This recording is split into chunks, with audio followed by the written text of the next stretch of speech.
진짜 웃기네. 내가 아픈 시어머니 간병인 하려고 결혼한 줄 알아?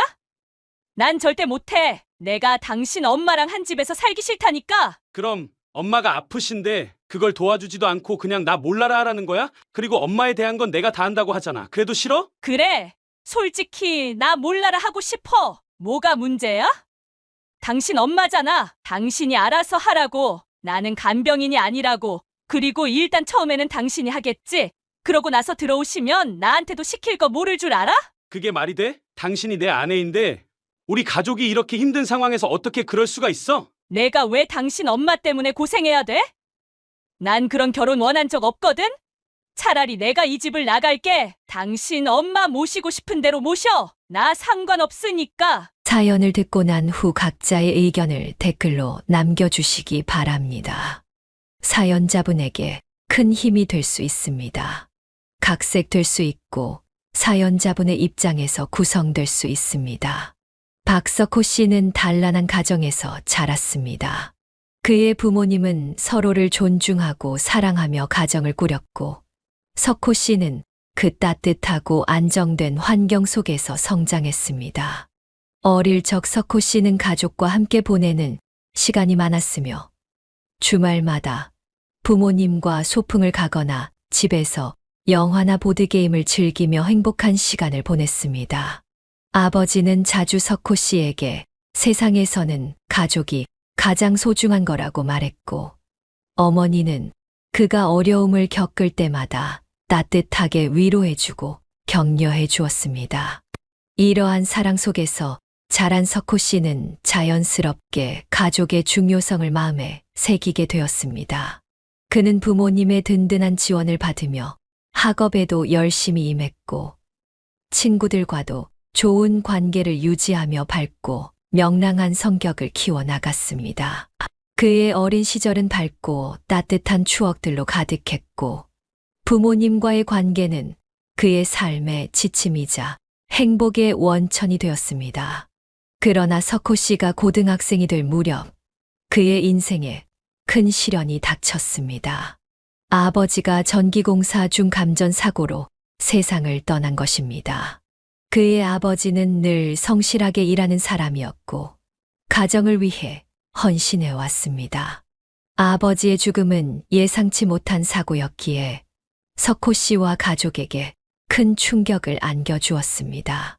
그날 아침 석호 씨는 평소처럼 학교에 가기 위해 집을 나섰고 아버지도 일을 하러 가기 위해 집을 떠났습니다. 그러나 아버지는 집으로 돌아오지 않았습니다. 아버지가 사고를 당했다는 소식을 들은 순간 석호 씨는 믿을 수 없다는 생각이 들었지만 병원에 도착했을 때 아버지는 이미 세상을 떠나 있었습니다. 그 순간 그의 마음은 무너졌습니다. 아버지를 잃었다는 현실은 석호 씨에게 큰 상실감을 안겼고 가족 모두가 깊은 슬픔에 빠졌습니다. 그날 이후 석호 씨의 집은 더 이상 예전과 같지 않았습니다. 가족을 위해 헌신해 온 아버지의 빈자리는 너무도 크게 느껴졌고 석호 씨는 홀로 남은 어머니와 함께 그 슬픔을 견뎌야 했습니다. 아버지의 죽음은 단순히 가족의 경제적인 어려움뿐만 아니라 정서적인 상실도 안겨주었습니다. 그 이후로 박석호 씨의 방황이 시작되었습니다. 아버지를 잃은 충격은 그의 마음 깊숙이 자리 잡았고 그는 한동안 삶의 목적을 잃은 듯 했습니다. 고등학생 시절 아버지의 죽음은 그에게 단순한 상실을 넘어선 깊은 혼란을 안겨주었습니다. 평소 든든했던 아버지가 갑자기 사라지면서 석호 씨는 자신이 의지하던 삶의 중심이 무너진 기분이었습니다. 그는 학교에서 예전처럼 집중하기 힘들었고 성적도 서서히 떨어지기 시작했습니다.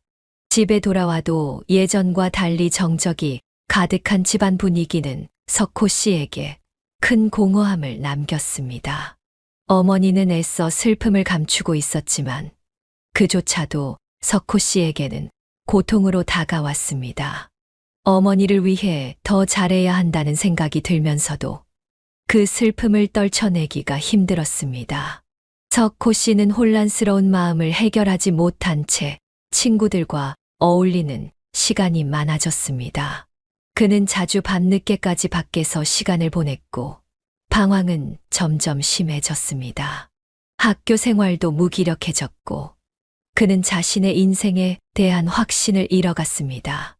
때로는 공부를 아예 포기하고 싶은 마음이 들기도 했고 미래에 대한 계획도 없어진 듯 했습니다. 아버지의 부재는 단순히 경제적 부담뿐만 아니라 정서적으로도 그를 깊은 방황 속으로 빠뜨렸습니다. 그러나 그의 방황은 시간이 지나면서 결국 어머니와 주변의 도움으로 조금씩 안정되어 갔고 그는 다시 한번 자신의 삶을 되찾기 위해 노력했습니다. 시간이 흐르면서 박석호 씨는 자신의 삶을 다시 되찾기 시작했습니다. 방황 속에서도 어머니의 헌신과 주변의 도움 덕분에 그는 차츰 마음을 다잡고 공부에 집중하기 시작했습니다. 하지만 아버지를 잃은 충격으로 인해 한때 성적이 많이 떨어졌던 석호 씨는 결국 재수를 선택하게 되었습니다. 그 과정은 결코 쉽지 않았지만 그는 자신을 믿고 끊임없이 노력했습니다. 재수 끝에 석호 씨는 마침내 명문대에 진학할 수 있었습니다. 이는 그에게 새로운 도약의 기회였고 아버지의 부재 속에서도 자신을 다잡고 이룬 성취였습니다. 대학 시절에도 그는 학업에 열중했고 다양한 경험을 쌓으며 미래에 대한 준비를 착실히 해나갔습니다. 대학을 졸업한 후 석호 씨는 남부럽지 않은 직장에 들어가게 되었습니다. 안정된 직장 생활을 통해 그는 가족을 위한 책임을 다했고 삶의 방향을 확실하게 잡으며 성공적인 사회생활을 이어갔습니다. 그러다 혼기가 꽉 찬 석호 씨는 결혼을 생각하게 되었습니다. 그 당시 만난 여자친구와는 연애 기간만 10년이 넘었으니 서로에 대해서 속속히 전부 다 알고 있다고 생각했습니다. 그리고 단순히 오랜 연애 기간 때문만이 아니라 서로에 대한 확신이 있었기 때문에 결혼을 약속하게 됐습니다. 여자친구는 그가 군 복무를 하는 동안 변함없이 기다려 주었고 그가 복학을 했을 때는 학교 적응을 위해 도와주었으며 대학 졸업 후 취업 준비를 할 때도 자기 일처럼 발벗고 도와주던 착한 여자친구였습니다. 항상 그를 우선으로 해주던 사람이었고 다른 남자들에게는 눈길조차 주지 않았던 여자친구였기에 그는 이 사람과 함께라면 평생을 행복하게 지내겠다고 생각했습니다. 그래서 여자친구와 연애의 다음 단계인 결혼을 꿈꾸었고 그가 프로포즈를 하면서 결혼을 약속하게 됐습니다. 그러나 곧바로 결혼 준비를 할 수는 없었습니다. 여자친구가 모아놓은 돈이 예상보다 훨씬 적었기 때문이었습니다. 그는 당연히 여자친구가 자신보다 사회에 먼저 진출했으니 미래를 위한 준비를 하고 있을 것이라고 생각했습니다. 꼭 그가 아니더라도 자기 자신을 위해서 저축이나 적금 정도는 들고 있을 것이라고 믿었기 때문이었습니다. 하지만 모아둔 돈이 거의 없다시피 했습니다. 물론 그에 비해 여자친구는 규모가 작은 회사에 다니고 있었고 월급이 적긴 했지만 그걸 감안하더라도 모은 돈이 거의 없다는 것은 이해할 수 없는 상황이었습니다. 그래서 그는 도대체 지금까지 번 돈을 어디다 썼는지 물어볼 수밖에 없었습니다. 경원아, 모아둔 돈이 이게 전부라는 게 말이 돼? 그럼 지금까지 번 돈들은 전부 어디다 썼어? 최근에 나 이직한다고 쉬었을 때 친구들이랑 해외여행 다녀온 거 알잖아. 그때 돈을 좀 썼지. 그리고 너야 나 만나면 맨날 같은 옷에 머리도 대충 하고 나온다고 해도 나는 그럴 수 없어. 머리도 자주 해야 하고 네일도 받고 피부 관리도 받아야 하는데 그 돈을 거기에 전부 다 썼다고. 그 큰 돈을 너처럼 머리 깎는데 1, 2만 원 드는 줄 알아? 커트만 해도 몇만 원이야. 네일 이용권 끊어도 돈 몇십이고 피부관은 좀 비싸. 그리고 꼭 너 때문에 매번 관리받는 줄 알아?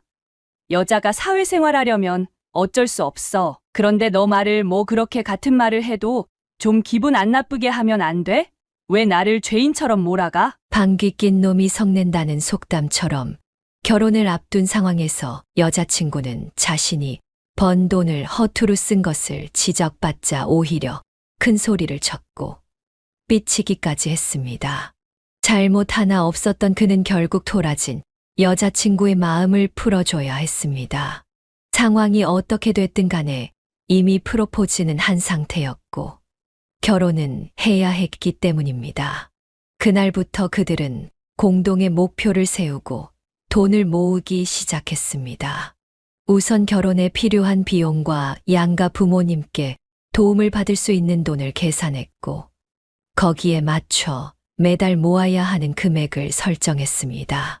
그러나 여자친구가 모은 돈이 거의 없었고 다니고 있는 회사가 중소기업이라 대출도 많이 나오지 않았습니다. 그래서 결혼 준비에는 시간이 꽤 걸릴 수밖에 없었습니다. 그렇게 결혼이 점점 늦춰지는 모습을 지켜보고 계셨던 그의 어머니는 결국 도움을 주고 싶어 하셨습니다. 그래서 어머니는 신혼집을 해주시겠다고 말씀하셨습니다. 어머니는 아들을 보며 신중한 목소리로 말을 꺼냈습니다. 석호야, 엄마가 너희 집 문제를 해결해 주려고 하는데 그것만 해결하면 너희 결혼식 바로 올릴 수 있지 않니? 석호 씨는 어머니의 말을 듣고 고개를 저으며 대답했습니다.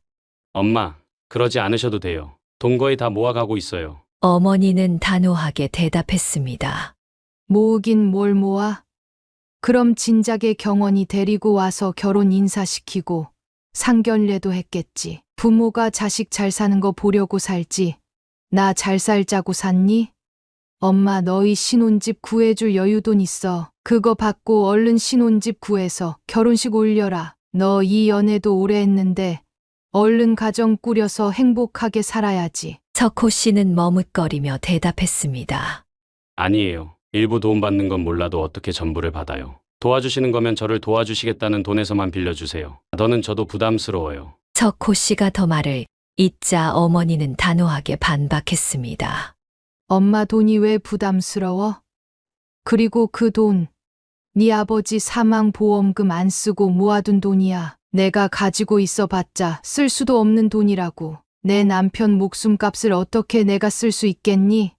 써도 우리 가족에게 의미 있는 곳에나 쓸 수 있지. 그 의미 있는 곳이 내 신혼집이고. 그는 당황하며 대답했습니다. 아버지 사망보험금이요? 그럼 저도 못 쓰죠. 그 돈 저한테도 같은 의미인데. 어머니는 그를 다독이며 말했습니다. 네 아빠도 그 돈으로 도움이 되길 바라고 있을 거다. 그러니까 네가 좋은 집 구해서 경원이랑 잘 살아야지. 그러니 그냥 받아. 그는 결국 어머니의 고집을 꺾을 수 없었고 그 돈을 받게 되었습니다. 그는 감사한 마음으로 그 돈을 받아 어머니가 원하던 대로 여자친구와 행복한 가정을 꾸릴 신혼집을 매매하게 됐습니다. 그렇게 지지부진하던 결혼 준비가 본격적으로 시작되었습니다. 양가 부모님께 찾아가 인사를 드렸고 상견례도 화기애애한 분위기 속에서 진행되었습니다. 모두가 순조롭게 진행되는 것 같았으나 그때부터 여자친구가 결혼 준비 과정에서 이기적인 모습을 보이기 시작했습니다. 특히 돈과 관련된 부분에서 심하게 이기적이고 예민하게 반응했습니다. 어느 날 여자친구가 결혼 예물과 관련해 불만을 토로하기 시작했습니다. 그런데 어머님, 예물의 단으로 꼭 이거 다 받으셔야 해? 솔직히 여기 있는 것들 전부 어머님께서 가지고 계시잖아. 나중에 필요하실 때 우리가 바꿔드리는 게 더 낫지 않을까? 아니면 좀 더 특별한 날 하나씩 선물해 드리고. 그는 난감한 표정으로 대답했습니다.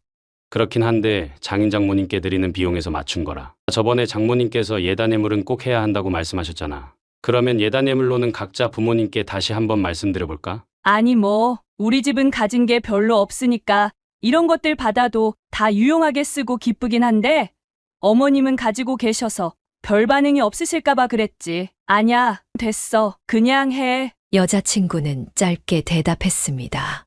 예단 예물 문제로 불만을 내비치던 여자친구는 결국 더 많은 지원을 요구하기 시작했습니다.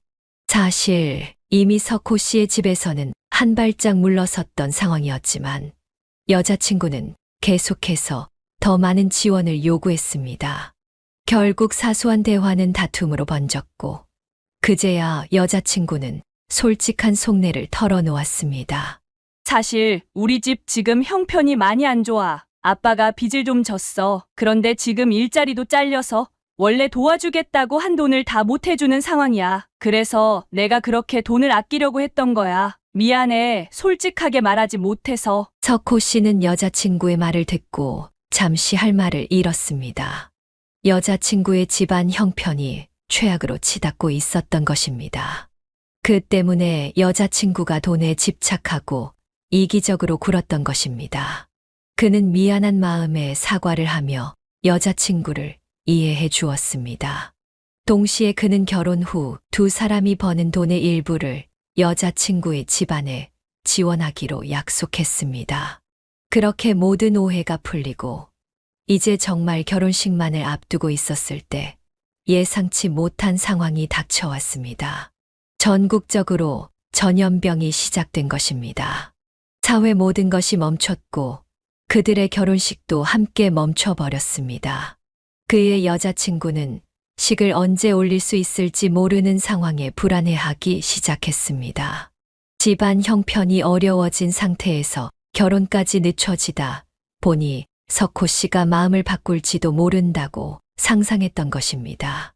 때문에 여자친구는 그의 의미 없는 행동에도 불안해하며 쉽게 짜증을 냈습니다.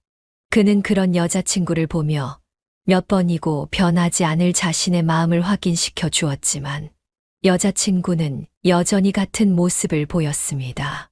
그래도 석호 씨는 내 아내가 될 사람이고 내가 사랑하는 사람이기 때문에 같은 상황이라도 매번 믿음을 확인시켜 주었습니다. 그러던 어느 날 드디어 식을 올릴 수 있는 상황이 찾아왔습니다. 서둘러 식장을 잡으려 했습니다. 하지만 여자친구의 집안에서는 식을 미루기를 원했습니다. 장인어른이 조심스레 말을 꺼냈습니다. 박서방, 지금 상황을 보니까 곧 있으면 상황이 더 좋아질 것 같은데 우리 좀만 더 기다리지. 우리가 부려둔 경조사비가 많아서 말이야. 그거 다 회수하려면 시간이 더 필요할 것 같아. 자네도 알다시피 우리 형편이 좀 그렇잖나. 그래서 말인데 식은 나중에 올리기로 하지. 그는 장인어른의 말을 듣고 잠시 생각했습니다. 사실 그도 당장 식이 중요하다고 생각하지는 않았기 때문에 장인어른의 의견을 따르기로 했습니다. 하지만 식을 올리지 않더라도 신혼집에는 들어가야 했습니다. 이미 집을 구해놓은 상황에 신혼살림도 다 준비가 되었기 때문이었습니다. 그래서 양가 부모님께 허락을 받고 살림을 먼저 시작하게 됐습니다. 그러나 그때부터 본격적으로 아내와의 갈등이 시작되었습니다. 이번에도 돈 문제였습니다. 어느 날 아내가 석호 씨에게 말을 꺼냈습니다. 자기야, 우리 집에 돈 좀 더 보내주면 안 돼? 그는 놀란 얼굴로 대답했습니다. 돈 보내드린 지 며칠 안 됐잖아. 곧 명절이라서 친척들한테 나갈 돈이 많으신가 봐. 그거 감안해서 드렸는데. 아내는 얼굴을 찡그리며 말했습니다. 그냥 좀 도와주면 안 돼? 우리 부모님이 당신이 도와준 걸 잊어버리기라도 할 것 같아? 아, 진짜 돈 가지고 치사하게 굴 거야. 아니, 우리도 드는 생활비가 있잖아. 그래서 그러지. 저번 달에도 휴가 가신다고 원래 드리는 돈보다 더 필요하다고 하셨잖아. 또 돈 이야기야? 석호 씨는 차분히 대답했습니다. 당신은 그게 돈이라고 생각하지? 처가 식구들 위하는 마음이라고 생각도 안 하고. 아내는 화가 난 듯이 외쳤습니다. 당신 진짜 계산적이다. 돈 문제로 시작된 갈등은 명절 문제로까지 이어지며 두 사람의 다툼이 잦아지기 시작했습니다. 그는 웬만하면 아내에게 져주려고 했고 최대한 맞춰 나가려 했습니다. 그 모든 다툼은 남남이던 두 사람이 하나의 부부로 되는 과정이라고 생각했기 때문이었습니다. 그는 최대한 지혜롭게 넘기고 아내와 행복하고 싶어 했습니다. 그래서 다툼이 있을 때마다 아내의 입장에서 좋게 생각하려고 했습니다. 그렇게 부부로서 살아가던 어느 날, 그의 어머니가 그만 집으로 오라고 부르셨습니다. 어머니는 어렵게 말씀을 꺼내셨습니다. 석호야, 놀라지 말고 들어. 엄마가 요즘 몸이 너무 안 좋아서 검사를 받았거든. 어머니는 말을 멈추며 숨을 고르셨습니다. 그는 긴장된 표정으로 어머니를 바라보았습니다. 어머니는 깊은 한숨을 쉬며 다시 말을 이어갔습니다.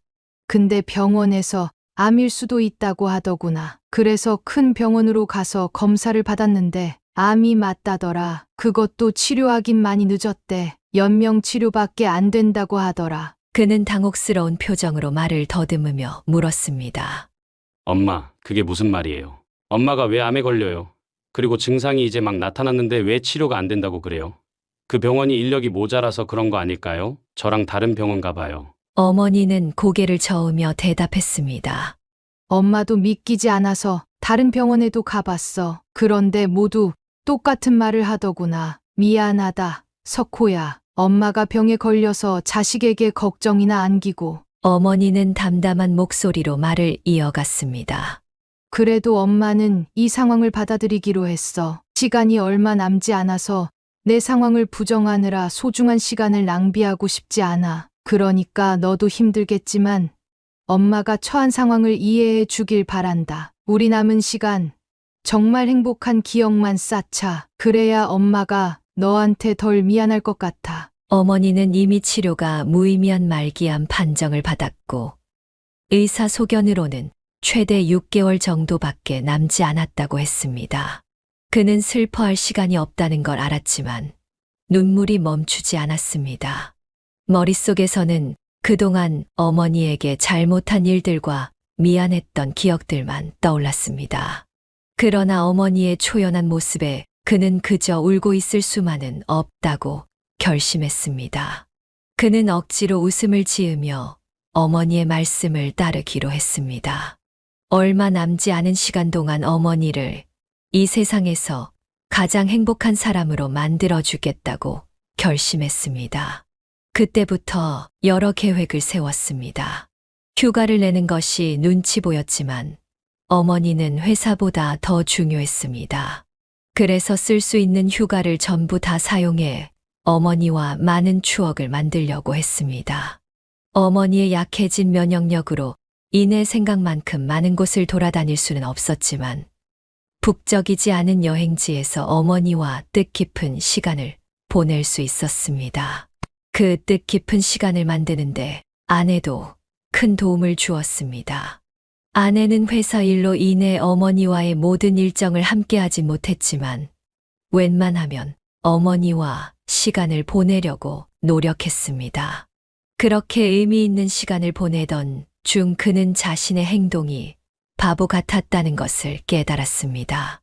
어머니와 특별한 일을 하지 않더라도 함께 있는 것만으로도 의미가 있고 행복한 순간이었습니다. 그런데도 굳이 어머니를 모시고 외부로 다니려고만 했다는 걸 깨닫게 된 것입니다. 그는 새로운 생각을 떠올리며 결심했습니다. 엄마를 우리 집으로 모셔와서 매일 함께 보내면 되겠구나. 그는 아내에게 이 생각을 전했습니다. 여보, 내가 생각을 잘못하고 있었어. 엄마랑 행복한 기억을 만들겠다고 여러 가지 했지만 사실 더 나은 방법이 있더라고. 엄마를 우리 집으로 모시자. 하루 24시간을 같이 보내는 게 가장 의미 있는 거잖아. 그보다 더 좋은 방법이 뭐가 있겠어? 어차피 병원에서는 통증을 줄여주는 약만 주는 거잖아. 그 약은 우리가 집에서도 타올 수 있어. 비어있는 방도 있고 나도 재택근무하고 있으니까 엄마를 모셔와서 평범한 일상을 보내는 게 엄마에게 가장 의미 깊을 거야. 그는 기대 어린 눈빛으로 아내를 바라보며 물었습니다. 어때? 괜찮지? 물론 당신이 불편할 수도 있겠지만 상황이 상황인 만큼 조금만 이해해주면 안 될까? 엄마에 대한 건 전부 내가 알아서 할게. 아내는 잠시 망설인 후 말했습니다. 그런데 내 생각엔 어머님을 집으로 모시는 게 좋은 방법은 아닌 것 같아. 환자 상태를 가장 잘 알고 어떤 상황에서든 대처할 수 있는 건 병원이잖아. 병원에서 처방하는 약과 우리가 집으로 가져올 수 있는 약이 다를 수도 있잖아. 석호 씨는 아내의 말을 듣고 잠시 고민했지만 다시 설득하기 시작했습니다. 그 말이 맞긴 맞아. 하지만 엄마한테 지금 병원에서 놔주는 약도 더 이상 효과가 없어. 먹는 약이랑 똑같다고 하더라고. 그리고 내가 찾아보니까 시한부 환자들의 경우 가족들과 함께 지내는 편안한 환경이 어떤 진통제보다 더 나은 효과를 주는 경우가 많대. 생존 기간이 길어진 사례도 많고 무엇보다 엄마도 우리랑 같이 지내고 싶어 하실 거야. 당신도 직접 보지 않았어? 엄마가 우리랑 헤어질 때마다 몰래 눈물 훔치시는 거. 석호 씨는 진지한 표정으로 말을 이어갔습니다. 내가 엄마를 가장 잘 알아. 엄마 분명히 이 집에서 우리와 같이 지내길 바라실 거야. 다만 우리 신경 쓸까봐 말씀을 못 하시는 것 뿐이지. 그러니까 우리 엄마를 모셔오자. 아내는 잠시 망설였지만 석호 씨는 묵묵히 아내의 대답을 기다렸습니다. 그래, 그럼 당신도 괜찮은 거지? 내일 병원에 가서 상담하고 엄마를 모셔오면 되는 거지? 하지만 아내는 조금 망설이며 대답했습니다. 잠깐만, 그런데 우리가 어머님께 정말 신경을 써드릴 수 있을까? 어머님을 만날 때는 휴가나 휴일이라 업무에서 벗어나 있었으니까 온전히 어머님께 신경을 쓸 수 있었지만 우리 집에 모셔오면 우리가 일 때문에 바빠서 신경을 많이 못 쓸 거야. 아내는 현실적인 고민을 덧붙였습니다. 그는 아내의 말을 듣고 답답한 마음에 다시 한번 설득하려 했습니다. 그리고 어머니 외롭게 만드는 거일 수도 있어. 그래도 병원에 계시면 다른 환자들과 대화라도 나누실 수 있잖아. 그건 걱정하지 마. 엄마와 관련된 건 내가 다 맡아서 할게. 회사보다 엄마가 더 중요해. 만약 무리가 되면 내가 잠시 이직할게. 아내는 잠시 말을 망설이다가 입을 열었습니다. 사실 부끄러워서 말 못하고 있었는데 나 지금 임신 준비 중이야. 이런 상황에 혹시 어머님께서 드시는 약이나 가루가 잘못 흘러서 내가 먹기라도 하면 그게 좀 걱정돼. 그는 깜짝 놀라며 물었습니다. 무슨 소리야? 지금 엄마 상황도 이런데 당장 임신이라니? 어머님 기쁘게 해드리고 싶어서 아이를 가지려고 하는 거지. 그는 한숨을 쉬며 말했습니다. 애가 생기고 싶다고 바로 생기는 게 아니잖아. 그건 뜬구름 잡는 얘기지. 혹시 당신 우리 엄마 모시고 오면 불편해서 그러는 거야? 아내는 고개를 저으며 답했습니다. 아니야. 내가 불편해서 그러는 게 아니야. 오히려 어머님께서 불편해하실까봐 걱정이지. 그는 한숨을 쉬며 말했습니다. 그러면 내 말 좀 들어줘. 엄마 이제 길어야 34개월 남았어. 그동안만 조금만 참아주고 행복하게 해드리자. 내가 이렇게 부탁할게. 그러나 아내는 여전히 신중한 태도로 말했습니다. 나도 말했잖아. 어머님을 행복하게 해드리고 싶다고. 그런데 꼭 모시는 게 답은 아니라는 거야. 모두가 만족할 수 있는 선택을 하자는 거지. 그는 더 이상 아내의 반대 이유가 타당하지 않다고 생각했습니다. 그 순간 그는 아내가 어머니를 모시고 싶어 하지 않는다는 걸 확신하게 됐습니다. 그는 화가 났습니다. 어머니가 단순히 합가를 원해서도 아니고 시간이 얼마 남지 않은 상황에서 행복하게 해드리고 싶은데 아내가 핑계를 대며 반대하는 모습을 보며 참을 수 없는 분노가 치밀어 올랐습니다. 그날 이후 처음으로 아내와의 결혼을 후회했습니다. 당장 헤어지고 싶은 생각마저 들었습니다. 하지만 그 순간 화를 내지도 어머니를 모시고 오겠다고 매달리지도 않았습니다. 어머니에게 시간이 없었기 때문이었습니다. 그는 결국 어머니를 집으로 모셔오기로 결정하고 아내에게는 일방적으로 통보했습니다. 그러더니 아내는 어머니를 모셔오기로 한 날부터 집에서 나가 친정 생활을 한다고 했습니다. 아내는 한숨을 쉬며 팔짱을 꼈습니다. 진짜 웃기네. 내가 아픈 시어머니 간병인 하려고 결혼한 줄 알아? 난 절대 못해. 내가 당신 엄마랑 한 집에서 살기 싫다니까. 그럼 엄마가 아프신데 그걸 도와주지도 않고 그냥 나 몰라라 하라는 거야? 그리고 엄마에 대한 건 내가 다 한다고 하잖아. 그래도 싫어? 그래. 솔직히 나 몰라라 하고 싶어. 뭐가 문제야? 당신 엄마잖아. 당신이 알아서 하라고. 나는 간병인이 아니라고. 그리고 일단 처음에는 당신이 하겠지. 그러고 나서 들어오시면 나한테도 시킬 거 모를 줄 알아? 그게 말이 돼? 당신이 내 아내인데 우리 가족이 이렇게 힘든 상황에서 어떻게 그럴 수가 있어? 내가 왜 당신 엄마 때문에 고생해야 돼? 난 그런 결혼 원한 적 없거든? 차라리 내가 이 집을 나갈게. 당신 엄마 모시고 싶은 대로 모셔. 나 상관없으니까. 뭐? 당신이 집을 나가겠다고? 그게 그렇게 쉬운 일이야? 당연하지. 나 이딴 상황에서 못 살아. 당신이 당신 엄마 모시면 난 나갈 거야. 내가 당신 엄마 밥 차리고 간병해 줄 거라고 생각했다면 정말 착각하는 거야. 배신감이 들었지만 그보다 어머니가 더 중요했습니다. 그렇기 때문에 그녀의 마지막 한마디를 듣고 잠시 친정에 가라고 했습니다. 어머니에게는 적당히 핑계를 대고 어머니도 그저 그러려니 넘겼습니다. 이후 그는 어머니와 함께 평범하지만 행복한 시간을 보냈습니다. 물론 마냥 행복한 시간만은 아니었습니다. 하루에도 여러 번 견딜 수 없는 고통을 혼자 감당해야 하는 어머니를 지켜봐야 했기 때문입니다. 그럴 때마다 그는 무기력함을 느꼈습니다. 할 수만 있다면 뭐든지 해주고 싶었지만 어머니를 위해 할 수 있는 게 거의 없었습니다. 할 수 있는 것은 아파하는 어머니께 약을 건네드리고 통증이 가라앉을 때까지 손을 잡아드리는 것뿐이었습니다. 매일 눈물이 나왔고 어머니를 제대로 챙기지 못한 자신을 미워했습니다. 후회도 정말 많이 했습니다. 그러나 자신을 미워하는 것조차, 눈물을 흘리는 것조차 쉬운 일이 아니었습니다. 그가 눈물을 보이면 어머니가 더 슬퍼할 것이고, 그러면 어머니의 몸 상태가 더 악화될까봐 눈물을 참아야만 했습니다.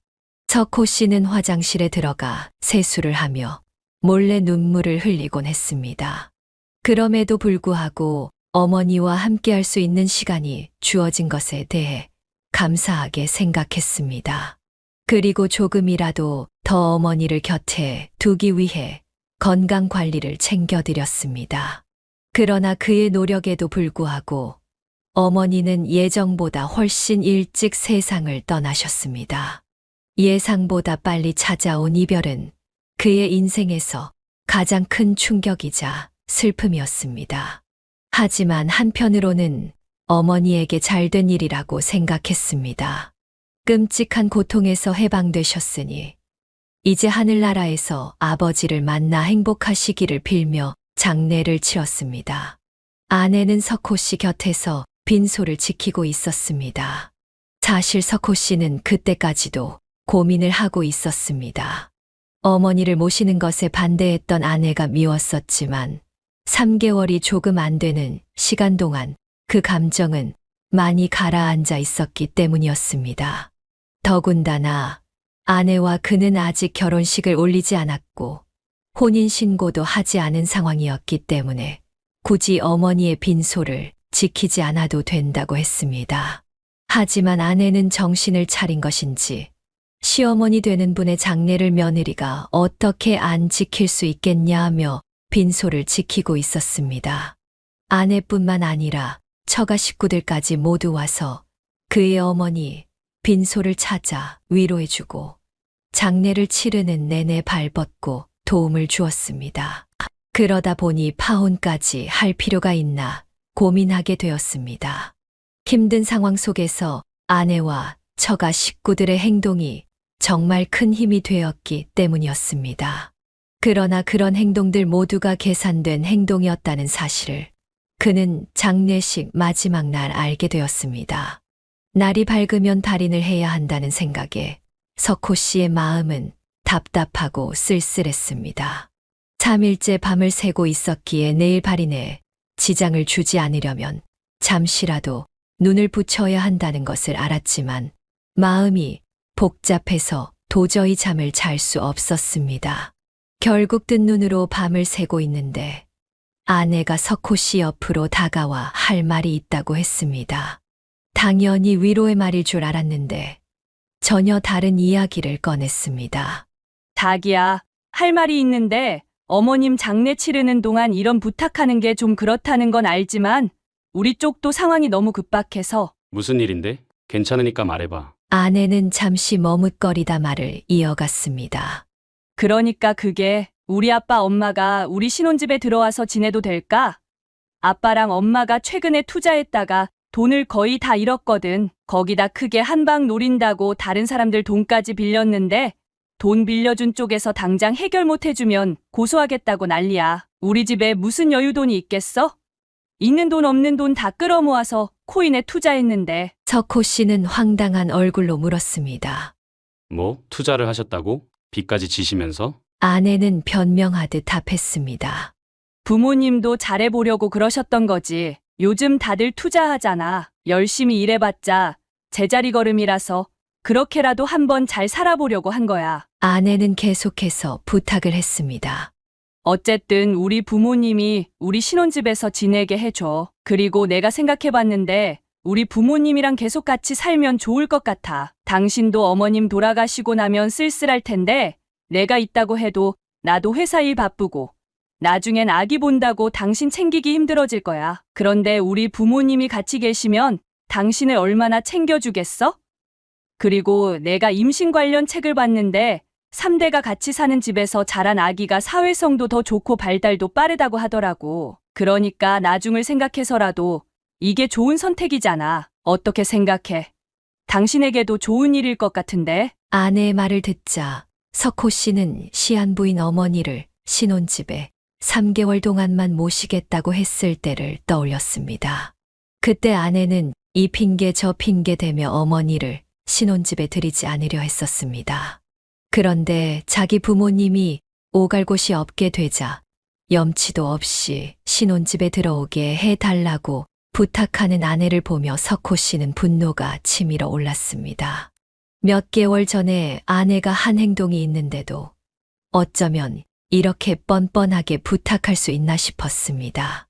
이미 아내와의 관계를 어떻게 해야 할지 고민하고 있던 석호 씨였기에 이 말도 안 되는 부탁은 그의 마음을 결정하게 만들었습니다. 아내는 빌면서 부탁해야 할 상황에서도 갖가지 이유를 들어 합가하는 것이 석호 씨에게 득이 된다고 설득하려 했습니다. 그 태도에 그는 극도로 괘씸함을 느꼈습니다. 아무리 급해도 모친 장례식이 끝나기도 전에 그런 뻔뻔한 부탁을 하는 것이 도저히 이해되지 않았습니다.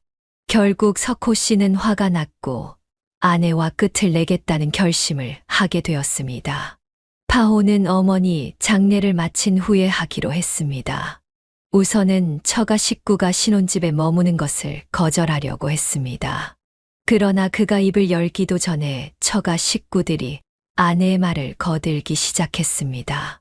분명 방금 전까지만 해도 주변에 없었던 처가 식구들이 아내가 말을 꺼내자 약속이라도 한 듯이 제 주변에 몰려들었습니다. 박서방, 우리가 많이 모자라겠지만 이제부터 자네 부모님이 돼주겠네. 처음 사돈께서 시한부라는 이야기를 들었을 때 우리가 사돈 걱정도 정말 많이 했네. 하지만 그보다 더 어떻게 자네에게 힘이 되어줄 수 있을까 고민했네. 처가 식구들의 말이 이어졌지만 그는 그들의 말이 전혀 귀에 들어오지 않았습니다. 그저 그 순간 처가 식구들의 계산된 행동과 아내의 뻔뻔함에 대한 실망감만이 가슴 깊이 파고들었습니다. 석호 씨는 장인의 말을 들으며 참을 수 없는 분노가 치밀어 올랐습니다. 사돈께서 돌아가셨다는 말을 듣곤 자네를 위로해주고 도와줘야 한다는 생각을 했었다네. 그런데 어쩌다 보니 상황이 이렇게 돼서 우리가 자네 집으로 들어가 같이 지내게 되면 자네에게도 도움을 줄 수 있지 않을까 싶네. 자네나 경원이나 다 큰 성인이지만 언제든 기댈 수 있는 부모의 존재는 필요한 법이거든. 우리가 그런 버팀목이 돼 주겠네. 우리 앞으로 정말 서로 위로받고 의지하고 사랑하면서 한 가족으로서 잘 지내보자고. 그 말을 듣자마자 그는 아내와 처가 식구들이 모두 똘똘 뭉쳐 자신을 기만하고 있다는 걸 느꼈습니다.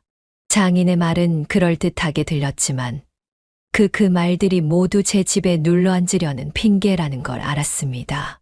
장인은 어머니가 시한부라는 소식을 듣고 어머니를 많이 걱정했다고 했지만 그것은 전부 새빨간 거짓말이었습니다.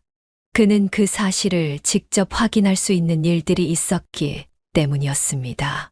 우선 처가 식구들은 아픈 어머니를 문병하러 단 한 번도 오지 않았습니다.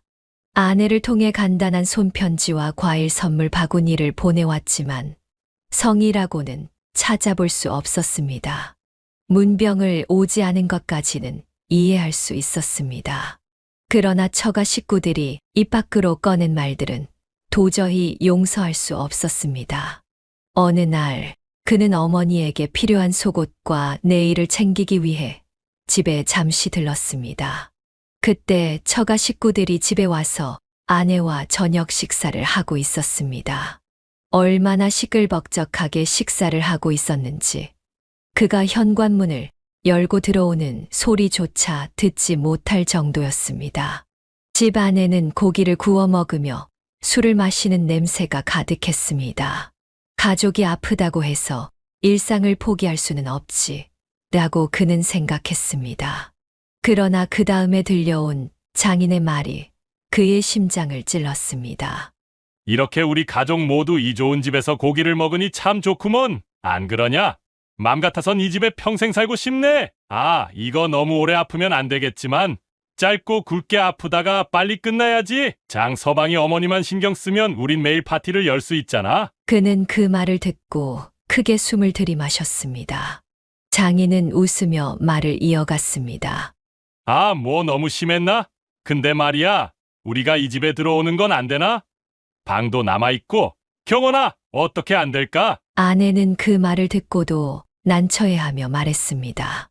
나도 마음은 그러고 싶지만 그게 내 맘대로 되는 게 아니잖아. 장모는 아무렇지도 않게 웃으며 덧붙였습니다. 아니, 뭔 핑계를 대고 이 집에 들어오지 못하나? 아빠, 열심히 투자나 잘해봐. 그러면 우린 여기서 평생 살 수 있겠지. 그 말을 들으며 그는 피가 거꾸로 솟는 기분이었습니다. 아무리 당사자가 없는 자리에서 한 농담이라고 해도 그런 말은 도저히 용납할 수 없었습니다. 장인과 장모는 아픈 어머니를 농담거리로 삼으며 웃고 있었습니다. 그는 기분이 나빴지만 아픈 어머니에게 빨리 돌아가야 했기 때문에 아무 말 없이 넘기기로 했습니다. 그래서 일부러 현관문 소리를 크게 내며 자신이 왔다는 것을 알리고 들어갔습니다. 그날 이후 그는 처가 식구들과 마주치지 않으려 했고 그들이 자신과 어머니를 어떻게 더 입에 올렸는지 알지 못했습니다.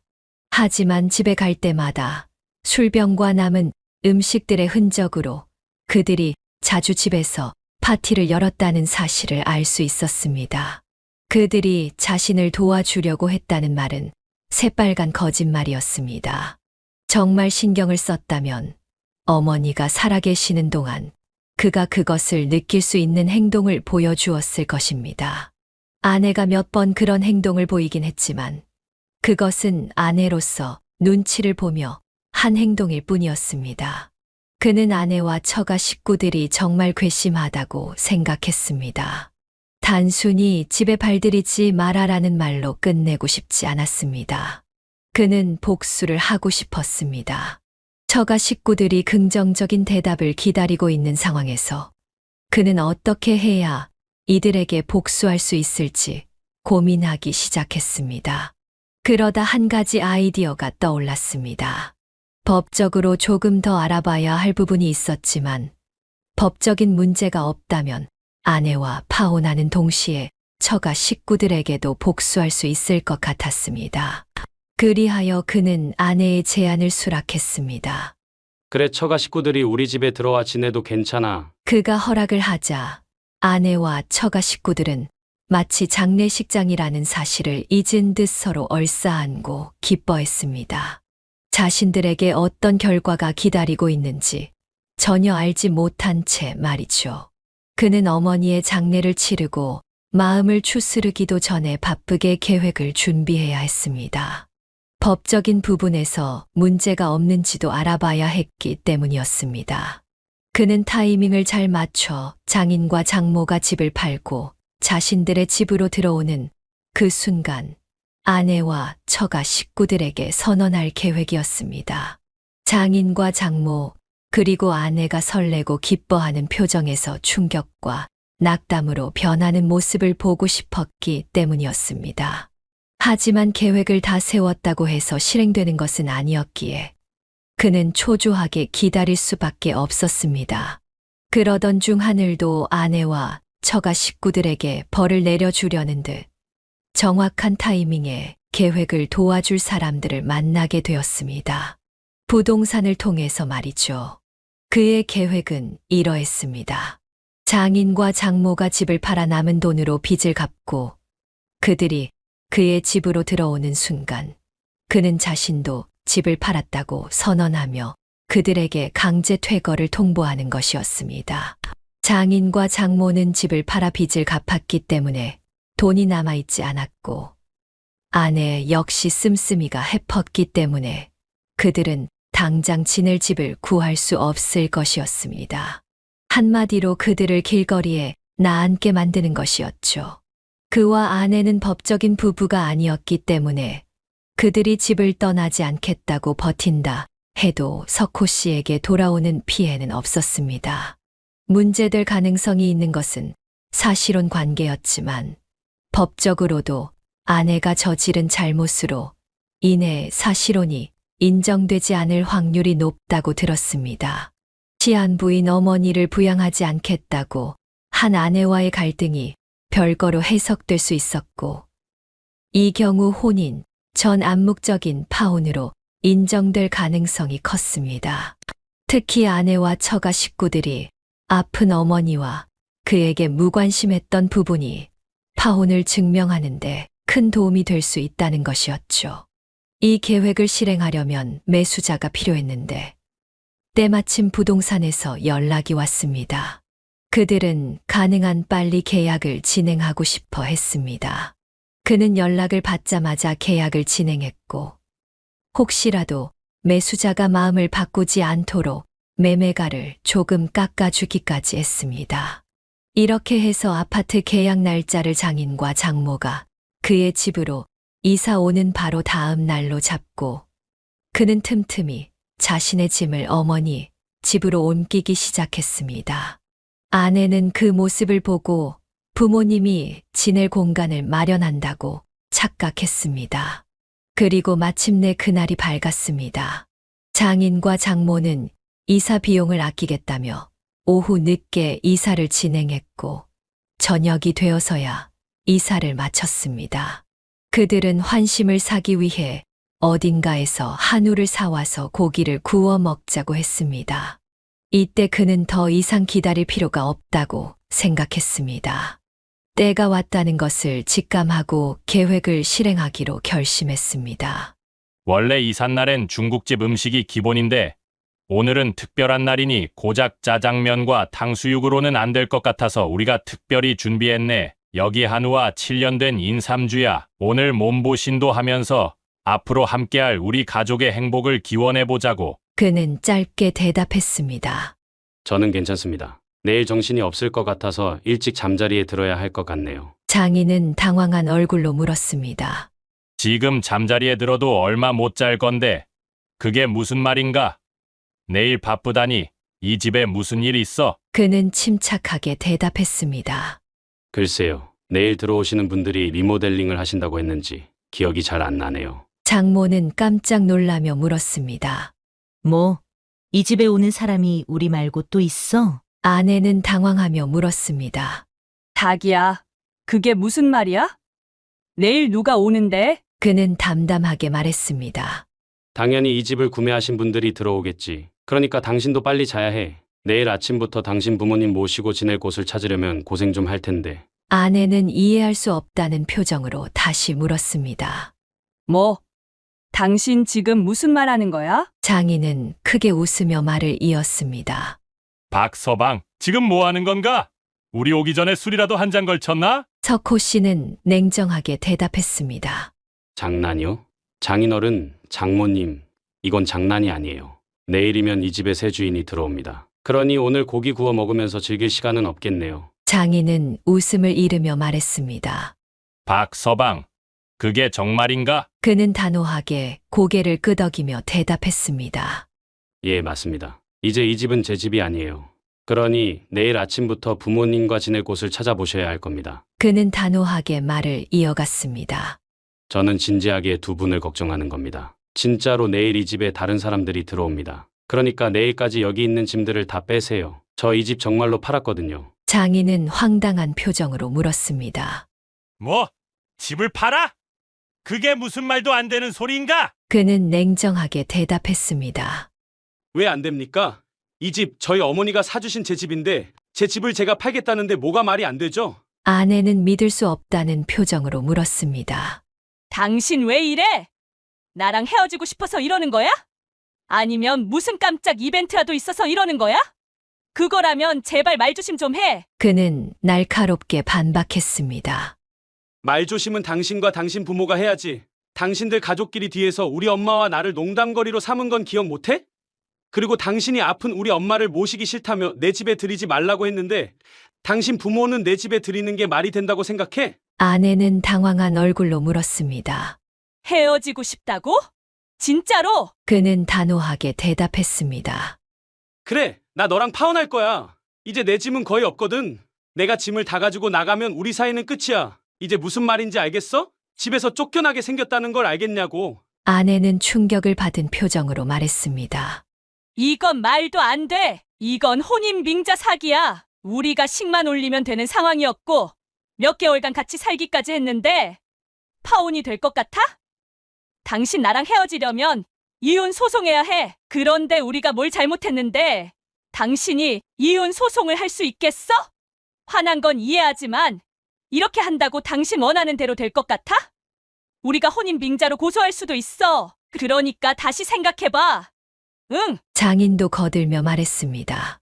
박서방, 자네가 뭘 듣고 이러는지 경원이 마음을 어떻게 오해하고 있는지 모르겠지만 우린 진심으로 자네를 걱정했네. 이렇게 진흙탕 싸움을 해서 자네에게 좋은 게 뭐가 있겠나? 설령 파혼한다고 해도 경원이 말처럼 우리가 혼인빙자라고 고소하면 자네만 손해일 텐데. 장모도 말을 이었습니다. 우리가 가만히 있지 않을 거야. 손해배상 청구라도 한다면 자네만 힘들어지지 않겠나? 자네 모친도 잃고 힘든 상황 아닌가? 이럴 때는 가족이 필요한 법이네. 그러니 일방적으로 화내지 말고 우리 천천히 대화를 나누면서 오해를 풀자고. 그는 피식 웃으며 대답했습니다. 오해? 오해는 무슨 오해? 내가 지금까지 직접 보고 들은 것만 해도 몇 가지인데 무슨 오해가 있다는 거야? 그리고 아픈 시어머니를 모시기 싫다고 반대한 것만으로도 너와 헤어질 이유는 충분해. 이미 그때부터 나는 파혼을 결심했어. 다만 엄마와 보내야 할 소중한 시간을 쓸데없는 일에 낭비하고 싶지 않았던 것뿐이야. 석호 씨는 눈을 마주치며 말했습니다. 혼인빙자든 사기죄든 신고하려면 해봐. 결혼한다고 당신들이 무슨 손해를 봤어? 손해는 나와 우리 엄마가 봤지. 그러니까 소송이든 뭐든 청구해. 나도 이미 법적으로 다 알아보고 문제 없다는 걸 확인했으니 이렇게 말하는 거야. 아내는 당황한 얼굴로 물었습니다. 그럼 당신 처음부터 계획적으로 이런 일을 꾸민 거야? 당신 정말 잔인한 사람이네. 내가 당신을 잘못 봤어. 그는 차갑게 대답했습니다. 누가 할 소리. 나야말로 눈이 멀어서 너 같은 사람과 내 가족에게 속을 뻔했다고. 이 대화는 이제 끝이야. 서로 갈 길 가자고. 내일 아침부터 짐 싸서 나갈 생각이나 해. 이제 잠이나 자. 나도 여기서 마지막으로 할 일만 하고 짐 싸서 나갈 테니까. 그가 단호하게 나오자 그제야 아내와 처가 식구들은 뻣뻣한 자세에서 고개를 숙이고 그에게 용서를 구하기 시작했습니다. 그러나 그는 그들의 사과에 전혀 관심을 두지 않았습니다. 그는 그 집에서 마지막 할 일을 했습니다. 그 일은 신혼 가구들을 중고 거래로 팔아버리는 것이었습니다.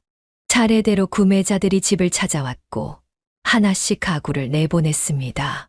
그 모습을 보며 장인과 장모는 발을 동동 굴렀고 아내는 어떻게 하면 그의 마음을 돌릴 수 있을지 고민하는 듯 보였습니다. 하지만 그는 아내가 말을 걸 기회조차 주지 않았습니다. 마지막 중고 거래를 마치자마자 그는 미리 챙겨둔 짐을 가지고 어머니 집으로 갔습니다. 그 후 아내와 장인, 장모에게서 미친 듯이 전화가 쏟아졌지만 그는 전부 무시하고 휴대폰을 무음으로 바꾼 뒤 잠을 청했습니다. 다음 날 그는 부동산에 찾아가 아파트 매매 계약을 마쳤습니다. 이미 그의 짐은 모두 빠져 있었기 때문에 매수자들과 함께 집으로 돌아와 내부를 확인했죠. 그러나 그때까지 아내와 처가 식구들은 여전히 집을 지키고 있었습니다. 매수자는 황당한 표정으로 석호 씨에게 물었습니다. 이게 도대체 무슨 일인가요? 아니, 이분들은 누구죠? 그는 고개를 저으며 대답했습니다. 그러게요. 이 사람들 뭐죠? 왜 남의 집을 차지하고 있는 거야? 석호 씨는 매수자에게 사과했습니다. 죄송합니다. 제가 끝까지 확인했어야 했는데 어제 이사 가는 집에 들어가서 미처 확인을 못했네요. 문이 열려 있었나? 이 사람들이 어떻게 들어온 거지? 그는 아내와 장인 장모를 향해 단호하게 말했습니다. 저기요, 나가세요. 여긴 이제 팔린 집이에요. 아내는 그를 노려보며 말했습니다. 정말 이렇게까지 나올 거야? 정말 나랑 끝을 보자는 거네. 장인도 맞장구를 치며 소리쳤습니다. 박서방, 자네 이러면 안 되네. 사람이 어떻게 이렇게까지 할 수 있나? 우리 보고 나가서 죽으라는 소리 아냐? 그는 냉정하게 대답했습니다. 박서방이라니, 난 결혼도 안 한 사람이에요. 무슨 소리 하는 겁니까? 그는 다시 매수자를 향해 말했습니다. 이 사람들 단체로 정신병동에서 탈출했나 봐요. 왜 이러죠? 그리고는 자신 있게 말을 이어갔습니다. 어쨌든 이 사람들은 제가 처리할 겁니다. 이사 차량 오기 전까지 다 내쫓을 테니 걱정하지 마세요. 아내와 장인 장모를 향해 다시 말했습니다. 당신들 경찰 출동해야 정신 차리겠어요? 남의 집을 차지하고 있으면 안 나갈 생각입니까? 당장 나가요. 그는 큰 소리로 아내와 장인 장모를 꾸짖었습니다. 그리고 실제로 경찰에 신고했습니다. 경찰은 그와 아내의 상반된 주장을 듣고 난감해했지만 법적으로 이미 집은 매수자의 소유가 되었고 이들의 행동은 무단 침입이었습니다. 그 자리에 더 머물면 불법 무단 점거가 될 수밖에 없었기에 결국 아내와 장인 장모는 그 집을 떠날 수밖에 없었습니다. 밖으로 나온 그들은 석호 씨에게 매달리기 시작했습니다. 박서방, 알겠네. 우리가 잘못했어. 자네 뜻을 따를게. 그런데 이렇게 아무 대책도 없이 길바닥에 내버려 두는 건 너무한 거 아닌가? 몸 하나 닐 곳은 만들어 주고 내쫓아야지. 아내도 호소했습니다. 자기야, 당신 우리 집 사정 알잖아. 우리 진짜 돈이 얼마나 없는지 알면서 제발 당장 지낼 집이라도 구할 수 있게 도와줘. 그는 냉담하게 대답했습니다. 너 결혼한다고 모아둔 돈은 다 어디 갔어? 우리 엄마가 집 구해줬던 그 돈 그대로 남아있지 않냐? 아내는 아무 말도 하지 못했고 그는 비웃든 말을 이어갔습니다. 그 돈도 흥청망청 썼겠지. 그런데 나한테 도와달라고? 부모도 그렇고 자식도 그렇고 돈 아무렇게나 쓰고 남한테 기대 살려고 하네. 나한테 도와달라고 하지 말고 저기 저 짐들이나 팔아봐. 모텔은 몰라도 여인숙에서 지낼 돈은 나올 거야. 나 오늘 이 짓 하느라 우리 엄마 집 정리도 못했어. 그래서 바빠. 그러니까 나 간다. 우리 앞으로 절대 보지 말자. 우연이라도 마주치지 말고. 그는 도움을 구하는 그들을 길거리에 버려두고 차갑게 돌아섰습니다. 그리고 그는 아내와 처가 식구들을 그의 인생에서 완전히 정리할 수 있었습니다. 파혼이라는 결과로 그동안 아내와 보낸 시간이 무의미하게 느껴졌고 그 시간 동안 어머니와 함께하지 못했다는 점에서 큰 후회가 남았습니다. 시간이 흐른 지금도 그 후회는 여전히 남아있지만 결혼하기 전에 그 여자와 가족들에게 더 큰 피해를 보지 않고 관계를 정리할 수 있었다는 점에서는 안도하고 있습니다. 그리고 그는 뼈저리게 깨달았습니다. 사랑이라는 이름으로 상대방의 모든 것을 이해하려고만 하면 안 된다는 것을. 그는 이제 이 교훈을 바탕으로 더 나은 사람을 만나고 더 나은 삶을 살기 위해 열심히 살아가기로 결심했습니다. 하늘에 계신 어머니와 아버지께 더 이상 걱정을 끼치지 않기 위해서 말입니다. 여기까지가 박석호 씨의 사연이었습니다. 모든 진실을 깨달은 석호 씨가 대단합니다. 사연을 듣고 댓글로 의견을 남겨주시기 바랍니다. 사소한 의견일지라도 사연자분에게는 큰 힘이 됩니다. 노골적인 악성 댓글은 사연자분에게 상처가 될 수 있으니 삼가주시기 바랍니다.